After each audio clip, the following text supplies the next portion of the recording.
नमस्कार, हिंदुस्तानी रिपोर्टर में आपका स्वागत है।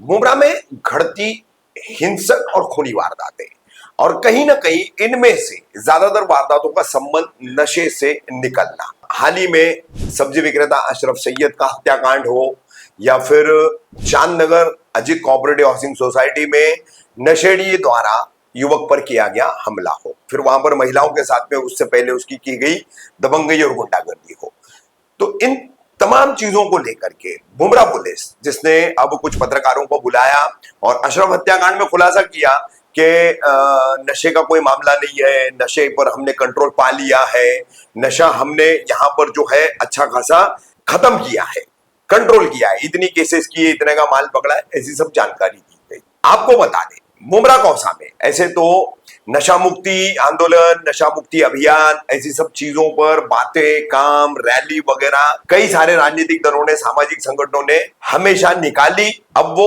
वक्तन फक्तन रैलियां निकली, वक्तन फक्तन कार्यक्रम हुए और फिर वो कार्यक्रम कहां हुए, आगे चले नहीं चले उसका कोई अता पता नहीं है। मगर मुंब्रा कौसा में एक ऐसी सामाजिक शख्सियत, एक एनजीओ चलाने वाले, मुंब्रा वॉइस नामक एनजीओ, जो सबसे पुराना मुंब्रा का एनजीओ है, उसको चलाने वाले और ड्रग्स फ्री मुंब्रा, ये कंसेप्ट पूरे शहर में, स्कूलों में, कॉलेज में, एजुकेशनल जितने इंस्टीट्यूट्स हैं उनमें ले जाकर के इस पर छात्रों में, टीचरों में, सब में अवेयरनेस लाने का काम निरंतर करने वाले फिरोज खान हमारे साथ है।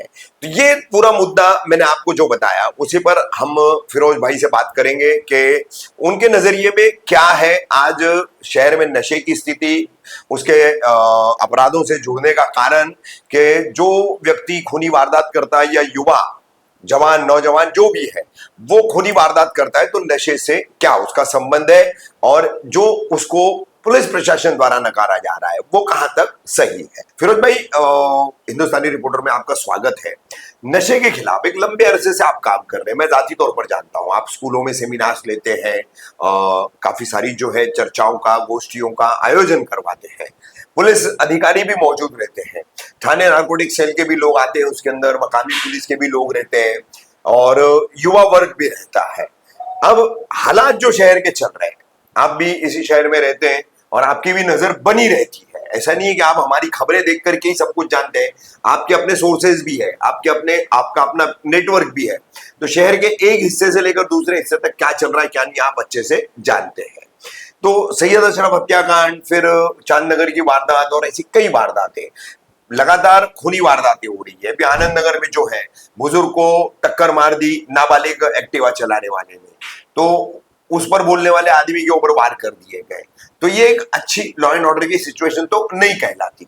लेकिन मुंब्रा पुलिस इससे इनकार कर रही है। सारी चीजें आपने सुन ली है, आपने देखी भी है सब जगह, तो सबसे पहले ये बताइए कि क्या लगता है, नशा और मुंब्रा, ये जो दो नाम जो एक दूसरे के जो है सब्स्टिट्यूट बन गए हैं, जुड़ गए हैं बिल्कुल एकदम, तो इस पर क्या कहेंगे आप? जी, पहले तो मैं ये बता दूं कि इसका पहले फाउंडेशन में जाएंगे, बेस में जाएंगे कि ये नशा जो आज इतना पनप रहा है मुंब्रा जैसे शहर के अंदर, हर माइनॉरिटी शहर के अंदर आप देख लो, कहीं भिवंडी ले लो, अट्टाफिल ले लो, भिवंडी है, राबड़ी के भी केसेस आते हैं, स्पेसिफिकली माइनॉरिटी आप पॉकेट्स में देख लीजिए, साउथ बॉम्बे है पूरा, साउथ बॉम्बे। तो ये जो चीजें है ना, हमें एक चीज हमें सब में कॉमन यहाँ पर दिखाई देती है कि हमें राइट एजुकेशन नहीं है, सबसे पहली चीज तो यही है। तो फाउंडेशन हमारा जो एजुकेशन का है, मैं एजुकेशन कह रहा हूँ तो सिर्फ मैं स्कूल्स कॉलेज की नहीं बात कर रहा हूँ, मैं इस्लामिक एजुकेशन की भी बात कर रहा हूँ। अच्छा, हमारे पास मदरसे भी काफी है, दीनी तालीम जो है, हाँ। और वो हमारे पास काफी, हर गली में आपको मदरसे माशाल्लाह मिलेंगे, मस्जिदें हैं, तो हमारे पास कैसा है, बेसिस है, लेकिन उसका जो फंक्शन होना चाहिए, उसका जो प्रॉपरली जो वहां से जो डिलीवरी होनी चाहिए, वो डिलीवरी नहीं हो पा रही है। अगर नहीं हो पा रही है तो ये प्रॉब्लम्स है ना, हाँ। अगर होती तो आज ये प्रॉब्लम नहीं होते हमारे पास में। तो पहली बात तो वो फाउंडेशन को हमें सही करना पड़ेगा। ये जो हम देख रहे हैं, हम रिएक्शंस पे बात कर रहे हैं, ये सब जो है आउटपुट जो आ रहा है ना, आउटपुट बात कर रहे हैं, लेकिन हम अभी इनपुट पे जाएंगे, थोड़ा मैं आपको शॉर्ट्स में बता देता हूँ और लोग भी इस चीज से वाकिफ है। अब जैसे स्कूल्स है, तो स्कूल्स के अंदर में जो हमें एजुकेशन मिल रहा है, तो अगर पेंडेमिक था, कोरोना था, तो उसमें आपने देखा होगा कि उसमें काफी अवेयरनेस आ गई थी। सीएम का इंटरव्यू ले लो, आप डीएम का इंटरव्यू ले लो, आप जैसे पत्रकारों का इंटरव्यू ले लो, हम जैसे एनजीओ वाले का इंटरव्यू ले लो, तो सब कोरोना के बारे में अवेयरनेस फैला रहे थे, तो बता रहे थे इसके प्रॉज एंड कॉन्स क्या, इसको प्रॉस तो उसमें कुछ नहीं थे, हाँ। उसके तो नुकसानात ही थे, लेकिन उसको बता रहे थे बचने की तरतीब क्या है, क्या वो मास्क लगाओ, हाँ, है ना, खबरदारी बरतनी है। सैनिटाइजेशन करो, क्लीनिनेस रखो, डिस्टेंस बनाए रखो, तो वगैरह। हाँ। तो जब ये ड्रग्स का हमारा जब प्रॉब्लम है, जो आज ये पनप रहा है, तो इसके लिए हमने क्या प्रिकॉशंस लिए? बिल्कुल। तो ये प्रिकॉशंस क्या एक जगह से लिए जाएंगे या दो लिए से लिए जाएंगे? नहीं, इसमें हमको कलेक्टिवली आना पड़ेगा। बराबर। मदरसों को भी आना पड़ेगा, मस्जिदों को भी आना पड़ेगा, स्कूल्स को भी आना पड़ेगा, और हम जैसे आप जैसे लोगों को भी आना पड़ेगा, और हर यानी समाज और माशरे के हर वर्ग को जुड़ना बिल्कुल पड़ेगा। बिल्कुल, हर हाँ। वर्ग जब जुड़ेगा, जब जाके इसकी अवेयरनेस होगी। हाँ। क्योंकि आज क्या हो रहा है, हमारा जो युवा है, वो युवा में अगर आप देखेंगे तो क्या वो डेटा साइंस की बात कर रहा है, क्या वो एआई की बात कर रहा है, क्या वो डेटा एनालिटिक्स की बात कर रहा है, या वो आप कोई अच्छे रिपोर्टर्स बनने की बात कर रहा है, नेशनल लेवल पे जाने की बात कर रहा है? ऐसा नहीं है। आप देखो इसके अंदर में, हमारे गलियों के अंदर में जब आप भी गुजरते, मैं भी गुजरता हूँ, यही शहर में हम लोग बॉर्न रेज हो गए, तो एक कहीं ना कहीं लोगों के अंदर में ऐसा होता है कि वो ज्यादा बर्दाश्त नहीं कर सकता है, और वो एक भाईगिरी वाली चीज पे उतर जाता है। तो इसका मतलब क्या है, उसको क्या एजुकेशन मिल रहा है, या जुमा में क्या मिल रहा है उससे, या स्कूल में क्या मिला है, या गली में क्या मिला है? सब्र नहीं है, उसके अंदर सब्र नहीं है। हाँ। तहमुल से काम नहीं ले रहे हैं, हाँ। चीजों को समझ नहीं रहे हैं, उनके अंदर पेशेंस लेवल बिल्कुल चला गया, खत्म हो चुका है। तो अब ऐसी चीजों में हम क्या करते हैं, स्कूल्स में जैसे अगर कंप्लेंट आती है तो फिर सबसे पहले माँ बाप को बुलाया जाता है, फिर एक काउंसलर होता है, वो उसकी काउंसलिंग करता है कि बच्चों को भाई साइकोलॉजिकली क्या प्रॉब्लम है, उसका क्या इश्यू है, फिर उसको एड्रेस किया जाता है। तो ये हम कहीं ना कहीं, हमें हमारे जो युवा हैं, जो हमारे बच्चे हैं, जब वो मदरसा स्कूल्स जा रहे हैं, हम उनको एड्रेस नहीं कर पा रहे, या हमारे पास वेल इक्विप्ड वैसे टीचर्स और वैसे मदरसे के क्या कहते हैं उसको, मुदर्रिस नहीं है हमारे पास में। यानी एक तरह से रट्टा मार पढ़ाई जो होती है जी, रटाने वाली सिर्फ, जी। रटा दो, पढ़ा दो और खत्म करो, ये पैटर्न चल रहा है जो कि घातक है। बिल्कुल, बहुत घातक है जी। ये जो एजुकेशन जो हमें दिया जा रहा है आज, स्कूल्स में ले लो या मदरसे में ले लो, बिल्कुल रटा रटाया एजुकेशन दिया जा रहा है। अच्छा फिरोज भाई, नशे का मुद्दा जो है शहर में, फिर से काफी सारे लोग बोल रहे हैं, मुझे कई लोगों के मैसेजेस भी आ रहे हैं, सभी जो खबरें चल रही है उनके ऊपर आप कमेंट्स भी देख रहे होंगे। क्या लग रहा है कितने हद तक आज के माहौल में, आज की तारीख में कितना नशा आपको मुब्रा कौसा में लग रहा है, एक सिरे से लेकर दूसरे सिरे तक? जी, ये ज्यादा नशा जो है ये हमारे युवा में ही ज्यादा है, और जो बच्चे हैं, जो टीनेजर्स है, जो जवानी की तरफ आ रहे हैं, उनके लिए तो बहुत ही मतलब ये बर्निंग इशू है हमारे लिए। हाँ। उनको कैसे बचाना, क्योंकि उनको कुछ प्लेटफॉर्म देना, क्योंकि उनकी एनर्जी है। देखिए अभी कैसा है, इसमें अभी इंफ्रास्ट्रक्चर भी आ गया हमारा। अभी आप कलवा जाइए, एरोली में हर जगह जाता हूँ भाई, ह्यूमन रिसोर्स प्रोफेशनल, तो मेरा जाना हर जगह होता है। तो बच्चों को कहीं ना कहीं खेलने कूदने के लिए ग्राउंड्स रहते हैं, गार्डन्स रहता है, साइकिलिंग ट्रैक होता है, वगैरह वगैरह, कुछ नहीं कुछ ना कुछ स्पोर्ट्स एक्टिविटीज है, हाँ। या कुछ ना कुछ तो उनको चाहिए। लेकिन हमारे युवा के पास क्या है, गली है, वही रास्ते से हम भी जा रहे हैं, आप भी जा रहे हैं, एम्बुलेंस भी जा रहे हैं, फायर ब्रिगेड भी जा रहे हैं, मैयत भी जा रही है वगैरह, वही रास्ते हैं हमारे पास में, गंदा पानी भी जा रहा है, और उस पर लोग शिकायतें भी कर रहे हैं, लेकिन उसका हल नहीं है।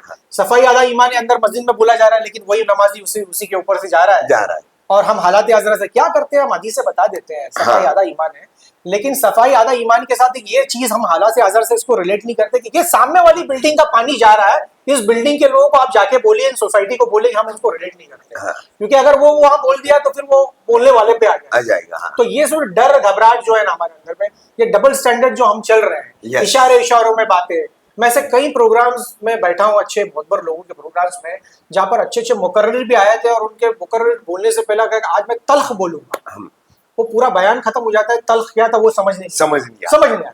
तो आज कैसा है कि आज डबल स्टैंडर्ड हमको नहीं रहना है, आज हमको बहुत स्पेसिफिक बात करनी है। आप अगर 1400 साल पहले की हदीसें बता रहे हो, तो आज के हालात हाज़िर से उसको रिलेट करके बताइए, क्योंकि आप रिलेट नहीं करोगे तो लोग सुनते हैं, जज्बा लेके अपने चले जाते हैं, लेकिन वो जज्बे का कहां पर उनको इम्प्लीमेंट करना है, कहां पर? अभी बिल्डिंग की सोसाइटी नहीं चला पा रहे हैं, कितनी बुरी बात है। हम अपनी खुद की बिल्डिंग की सोसाइटी वहां नहीं चला पा रहे, उसके अंदर ही लोग एंक्रोचमेंट करते हैं। मैं लीगल सोसाइटी की बात कर रहा हूँ, उसके अंदर इंक्रोचमेंट होता है, और उसमें भी लोग नहीं बोल पाते हैं। उसमें भी ये देखते हैं कि भाई सलाउद्दीन अय्यूबी कोई आए, या कोई शिवाजी महाराज आए, लेकिन इधर नहीं चाहिए भाई, बाजू के घर में रहे या बाजू के बाजू में उधर हाँ, उधर घर में आवाज भी नहीं आए। हाँ। तो ये जो हमारी मानसिकता है ना, डबल ये मेंटालिटी, हाँ, हजारों के लाखों के इज्तिमे में जाना, मस्जिदें भर जाना माशाअल्लाह, दीन के नाम पे प्रोग्राम्स करना माशाअल्लाह, लेकिन जज्बा नहीं आ रहा है। जज्बा नहीं तो आ रहा। क्यों नहीं आ रहा? तो मतलब गड़बड़ कहीं ना यानी कहीं यानी वो अमल में आएगी नहीं चीज। अमल में नहीं आ रही। ठीक। फिरोज भाई, फिर मैं थोड़ा सा शॉर्ट में पूछ लूं, जी। कितना परसेंटेज है नशे का मुमरा कौसा में? हाई, मीडियम, लो, क्या कैटेगरी देंगे? देखिए, ये तो तकरीबन मैं बोलूंगा ये बिल्कुल हाई की तरफ जा रहे हैं। हाई की तरफ। हम हाई की तरफ जा रहे हैं, बिकॉज अभी जो एड्रेस अभी जो हो रहा है, अभी जो आपने रिपोर्ट्स बनाई है, आपने देखा मर्डर जैसी चीजें हो रही जी। इसके पहले भी कई साल पहले जो मेरी भी कुछ एप्लीकेशन गई थी लॉ एंड ऑर्डर सिचुएशंस के ऊपर में। हाँ। तो ये कैसा होता है कि एक बार रिदम बनता है लेकिन वो टेम्परेरी रहता है। हाँ। और टेम्परेरी रह के फिर वो रिदम वैसी बन जाता है, क्योंकि देखो मर्ज अंदर है, तो जब तक आपके अंदर मर्ज रहेगा ना, वो एक वक्ती जो है आपको सुकून देता है, लेकिन उसके बाद ये फिर से आता है। तो फिर से। हमें जो नए सिरे से अगर काम करना है, तो जो अभी से हमारी लॉ एंड ऑर्डर के लिए पुलिस है, पुलिस के ताल्लुक से जो मैंने अभी ये जो किया, अभी नशे के ताल्लुक से जो बात हो रही थी ना, इसमें अभी जैसे मेडिकल का जो नशा लोग कर रहे हैं, जो गोलियां खा रहे हैं, अलग अलग किस्म की मेडिसिन गोलियां, नशा। मेडिसिन नशा कर रहे हैं, और वो कफ सिरप पी रहे हैं, हाँ। वगैरह वगैरह, बहुत सारी उसमें चीजें आ रही है।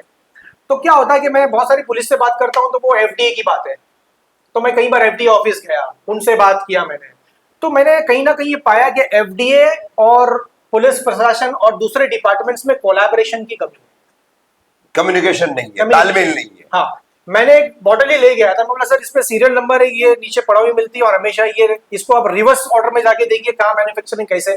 तो उसने अपने अपने जो प्रॉब्लम्स थे उसने बताया कि हम नहीं जा सकते, हम ऐसा नहीं कर सकते हैं, यहाँ लूप होल्स है, हम नहीं पहुंच पाएंगे वगैरह। वो रिवर्स भी नहीं जा पाते हैं। अच्छा। कि कहाँ से स्मगल होके आ रहा है, गुजरात को गुजरात से आ रहा है, कोई कर रहा है महाराष्ट्र के अंदर से आ रहा है, वगैरह वगैरह आ रहा है। अब ये एमडी वाला मामला, अब ये एमडी के फॉर्मूले कहीं आम हो गए हैं, अब ये फैक्ट्रीज में बन रहे हैं, बन रही है। और स्मगल होके आ रहा है। और स्मगल होके जब आता है तो कहीं रिपोर्ट्स हमको कभी मिलती है कि पुलिस ने वहां पर अटक की, तो वहां पर उनको बड़ा माल मिला, गांजे वाले मामले और दूसरे सब चरस वाले मामले, कितने कितने करोड़ों की एमडी पकड़ी जा रही है। तो ये फॉर्मूलेज आम हो गए हैं, इनकी जो स्मगलिंग जो है ये आम हो गई है, आम हो गई है। कोई गाड़ी में मिल रहा है, कोई किसी के फ्लैट में मिल रहा है, कोई फ्लैट में बना रहा है। तो ऐसे से नई नई तरतीबें मार्केट में आ रही है। तो ये हो इसलिए रहा है कि यहाँ पर डिमांड्स है, डिमांड्स है। लोग बोल रहे हैं सप्लायर को पकड़ो, ठीक है पकड़ना चाहिए, बिल्कुल पकड़ना चाहिए, मैं उससे इनकार नहीं करता हूँ, लेकिन ये डिमांड्स पे जो है ना, हम कितना काम कर पा रहे हैं, हमारा पूरा डिमांड कम हो जाए, डिमांड कम हो जाए, क्योंकि इसकी होम डिलीवरी नहीं मिलती, नहीं मिलती। ये आप जाके खुद लेके आते हैं। यस। एक बार आपको आदत लग गई, प्रोक्योर करना पड़ता है। बिल्कुल बिल्कुल, इसको आपको हासिल करना पड़ेगा। आप गली में इसमें बेचन को पकड़ोगे। अभी मैं आपको एक एग्जांपल देता हूँ, जैसे कार्रवाई बहुत हुई थी अभी रिसेंटली, सीपी आए थे, तो उन्होंने बहुत कार्रवाई बढ़ा दी थी, अच्छा भी था, लेकिन क्या है कि मैंने एक आरटीआई मारी, अभी मैं आवाम को ही बता देता हूँ आपके जरिए से, माध्यम से।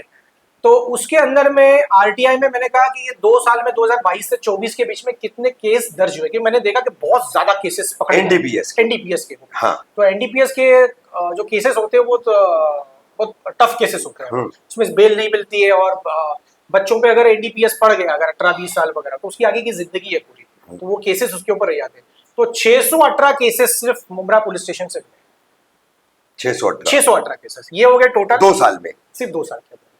अब इसके अंदर में मोर देन 50% जो केसेस है वो 18 से 30 साल के बच्चों के ऊपर है। अच्छा। अब मेरे को आप ये बताइए कि जब 18 से 30 साल का बच्चा एनडीपीएस केसेस लेके बैठ रहा है आज, तो उसके आने वाली जिंदगी जो उसको पड़ी हुई है, जो उसमें उसको काम करना है, अपना घर संसार बसाना है, उसके बच्चे बड़े होंगे, तो वो क्या काम कर पाएगा? अगर वो एम्प्लॉयमेंट में जाता है, तो एम्प्लॉयमेंट में आज मैं देखता हूं कि बहुत सारी कंपनी बैकग्राउंड वेरिफिकेशन करवाती है, उसमें पुलिस का होता है, उसमें यहाँ तक के सिविल केसेस भी आते हैं, वो भी देखा जाता है, सारे केसेस वगैरह वो सब उसको पता चल जाता है।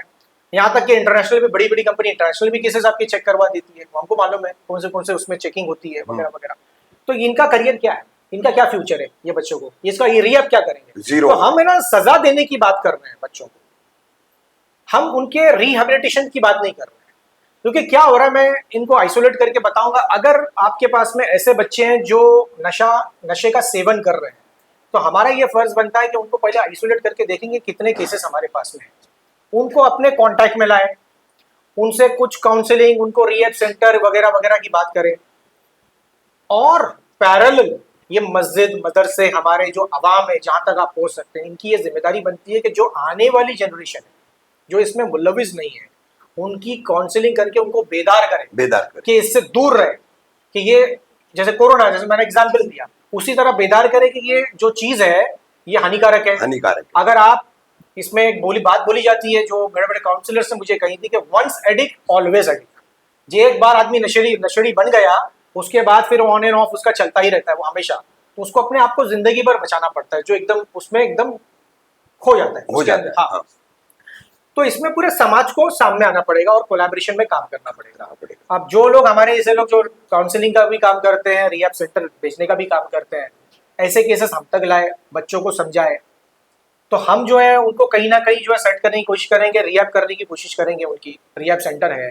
मैंने एक बहुत पहले 2010 में, आप भी इसकी चीज के गवाह हो कि आपने भी शायद आपने इसको काफी बार कवर किया है कि मैंने कहा था कि मुमरा में एक डीआईसी खोला जाए। सब बोलता है रिहैब सेंटर खोलो, रिहैब सेंटर नहीं, उसकी जो एसओपीज बड़ी स्ट्रांग है, वो नहीं कर पाएंगे, लेकिन डीआईसी कर सकते हैं आप, ड्रॉप इन सेंटर। तो ये छोटा एक सेंटर होता है, जैसे अभी आपका ये स्टूडियो है, तो इतना भी मिल गया तो वो भी सही है, लेकिन एनओसी लगती है आसपास में। तो इसमें कैसा होता है, जो हमारे बच्चे जो नशा करते हैं, सेवन करते हैं, उनको यहाँ बुलाया जाता है, काउंसलर होता है, एक डॉक्टर होता है, यहाँ पर इन हाउस गेम होते हैं, इंडोर गेम्स होते हैं उनके लिए वगैरह। तो उनका एक काउंसलर बैठा रहता है, उसका एक टाइमिंग होता है। उनको क्या टाइम पास के लिए यहाँ बुला के कैरम वगैरह खिलाया जाता है, उनसे बातचीत की, बातचीत में उनके दिलों में ये बात डाली जाती है कि यार आप गलत कर रहे हो, और उनको कुछ सिडेटिव भी दी जाती है प्रिस्क्रिप्शन के थ्रू, क्या ताकि उनको कोल्ड टर्की नहीं लगे, वो मारामारी ना करें। तो उनको ये बात दिल में डाली जाती है कि भाई आप अपना इलाज करवाओ। और इलाज से मैं आपको बता देता हूँ, रिहैब सेंटर की दुनिया भी बता देता हूँ। देखिए इसमें ना मेडिसिन जो है ना, आपको सिर्फ नींद और पेन रिलीफ करने में मदद करती है, रिलैक्सेशन देती है। आपको जो निकलना होता है वो आप अपने विल पावर से बिल्कुल हर एक को ऐसी मुसीबतों से विल पावर से ही निकलना पड़ता है। फिरोज भाई, आपने डीआईसी की बात की कि डीआईसी एक सेंटर यहाँ होना चाहिए, लेकिन यहाँ तो वादे भी किए गए थे कि हम ये रिहैबिलिटेशन सेंटर देंगे, ड्रग्स का जो नशा मुमरा में बढ़ चुका है, नशे में मुब्तला नौजवानों को सुधारने के लिए देंगे, लेकिन रिहैबिलिटेशन सेंटर तो दूर की बात है, डीआईसी जैसा छोटा सेंटर भी नहीं दे पा रहे। यहाँ के सत्ताधारी हो या विपक्ष हो, कैसा है कि देखिए कोई दे नहीं रहा है तो कोई लेने के लिए चिल्ला भी नहीं रहा है। कोई आपको दिखता है डिमांड करने वाला, मांग करने वाला? इनफरादी तौर पर जो है कोई करते होंगे, लेकिन बड़े तौर पर इस तरह की कोई कोशिशें होती भी नजर नहीं आ रही है। तो कितनी जरूरत है यहाँ पर रिहैबिलिटेशन सेंटर की या डीआईसी की आपके हिसाब से? जरूरत तो बहुत है। अच्छा। और डीआईसी जो है हमें मल्टीपल लगेगा, ऐसा नहीं कि एक जगह पूरे। अच्छा। इनको क्या होता है, ये ट्रैवल नहीं करते हैं। आप जगह देखोगे ना, हाँ। इनकी गली होती है, इनके जगह होते हैं, वहीं मिलेंगे आपको, 4-5 स्पॉट पे ही मिलते हैं आपको। जैसे अभी अमृत नगर हाई प्रोन एरिया है आपका, तो ये दरगाह गली आपका, ये जो मर्डर हो गया वहाँ पर, तो हमें ऐसी जगह पे डीआईसी लगेगा जहाँ पर यहाँ के लोग, हम यहाँ के बच्चों को वहाँ पर क्लब करके ला सके। उसी तरह आपको अलमास में लगेगा, उसी तरह आपको उस तरफ लगेगा, कम से कम 3-4 जगह, 4-5 जगह आपको लगेगा। तो ये इसको हमको लाके सिटी के बीच में रखना पड़ेगा, जब जाके हम बच्चे अंदर लाएंगे। आपने जो सवाल किया ना कि लोग सवाल नहीं करते, इसमें क्या होता है कि इसमें लोगों में अवेयरनेस भी नहीं, लोगों में कैसा जज्बा है कि ये नहीं, मेरा काम थोड़ी ना, ऐसा बोल करके हर आदमी डालता है। इसी भी बहुत सारी चीजें हैं कि मेरा बच्चा थोड़ी है, मुझे क्या करना है। फिरोज भाई, हम अब बातचीत के अंत में आ जाते हैं। बिल्कुल शॉर्ट में या संक्षिप्त में मुझे बताइए कि शहर के बढ़ते आपराधिक ग्राफ के लिए नशे को आप कितना कारण मानते हो, और शहरवासियों ने इन तमाम हालात को, जो हमारा अपना शहर है, हमारे अपने बच्चों का मुस्तकबिल है, हमारी पीढ़ी का, नस्लों का मुस्तकबिल है, तो उसको संवारने के लिए क्या करना चाहिए? कंसेप्ट आपने बहुत सारे बता दिए, बहुत सारे करने वाले काम आपने बता दिए, लेकिन इसको कैसे किया जाए? तो कैसे आपराधिक ग्राफ से बढ़ता हुआ संबंध, और क्या करना चाहिए? सबसे पहले तो मैंने कहा कि हमारे मस्जिदों को एक्टिवेट किया जाए, मदरसों को एक्टिवेट किया जाए। देखिए मस्जिदें मेरे हिसाब से, आप जो भी जिसको बोलना है बोल देना, लेकिन मस्जिदें सिर्फ नमाज पढ़ने के लिए नहीं। अगर बंदा अल्लाह का है ना, बिल्कुल नहीं, बंदा अगर अल्लाह का है तो फिर अल्लाह के बंदों के लिए मस्जिद भी खुलनी चाहिए। और मदरसे आपने खुले हैं। अगर ट्रस्टी या कोई भी अगर हजरात ऐसा बोलते हैं ना कि मस्जिद हमारी पर्सनल प्रॉपर्टी, प्लीज आप अपने बंगले बनाइए, मस्जिद मत बनाइए। वो आवाम के लिए, आवाम की परेशानी, उनकी फलाह बहबूदी के लिए आपको खुलना पड़ेगा। आज आपको एक भी मस्जिदों के अंदर, बहुत ऐसी कम मस्जिदें होगी जिसमें आपको प्री और पोस्ट मैरिज काउंसलिंग सेंटर भी नजर नहीं आते। तलाके को आप ग्राफ देख लेना, क्योंकि ये जो बच्चे आ रहे हैं ना, हमारे जो जनरेशन सेट, उनकी शादियां हो रही है, वो शादियां हो रही है, तो उनमें तलाकों का आप ग्राफ देख लेना, उनके जो माइंडसेट को देख लेना। मस्जिदें खुलनी चाहिए काउंसलिंग के लिए, मस्जिदें खुलनी चाहिए प्री और पोस्ट मैरिज काउंसलिंग के लिए, मस्जिदें खुलनी चाहिए लोगों के बेवाओं की मदद के लिए। हमको ये देखना चाहिए कि कितने हमारे पूरे शहर के अंदर वकील है, कितने टीचर्स हैं, और सबको उनके जहां भी वो रहते हैं वो हिसाब से अपनी मस्जिदों में क्लब कर देना चाहिए। अगर मस्जिद में कोई भी प्रॉब्लम्स कंप्लेंट्स पुलिस स्टेशन में एड्रेस करते हैं, ड्रग्स इरेडिकेशन के लिए जो है आपका कहना है कि मस्जिदों में खोलना काउंसलिंग सेंटर। हाँ जी जी जी, देखिए डीआईसी जो है ना, मस्जिदों के अंदर भी, मस्जिद के अंदर नहीं लेकिन मस्जिद के कहीं भी, यानी कुल मिलाकर के फिरोज भाई आपका कहना है कि दीनी इदारे जितने भी हैं, रिलीजियस इंस्टीट्यूट जितने भी है, वो एक अहम किरदार निभा सकते हैं अगर वो अपने दिलों पर ले और अपने अमल पर लाए, तो हम सोसाइटी से, हमारे शहर से और ऐसी कई जगहों से नशा खत्म कर सकते हैं। बिल्कुल कर सकते हैं, और इसी से करना चाहिए क्योंकि हमारे पास बहुत बड़ा इंफ्रास्ट्रक्चर मौजूद बहुत है। बड़ा आज वकफ का भी मामला चल रहा है, हमारा बहुत बड़ा इंफ्रास्ट्रक्चर है जो ऑलरेडी बिल्ट है, उसके अंदर वहीं के लोकेलिटीज के लोगों को आगे आके ताउन करके इसको एकदम अनेबल्ड कर देना चाहिए, ये सब सारी चीजें। तो ये थी शहर में पनपती और बढ़ चुकी, हाई परसेंटेज पे जा चुकी नशे की बीमारी पर, इस पर काम करने वाले मुमरा के समाज सेवी फिरोज खान साहब से हमारी बातचीत।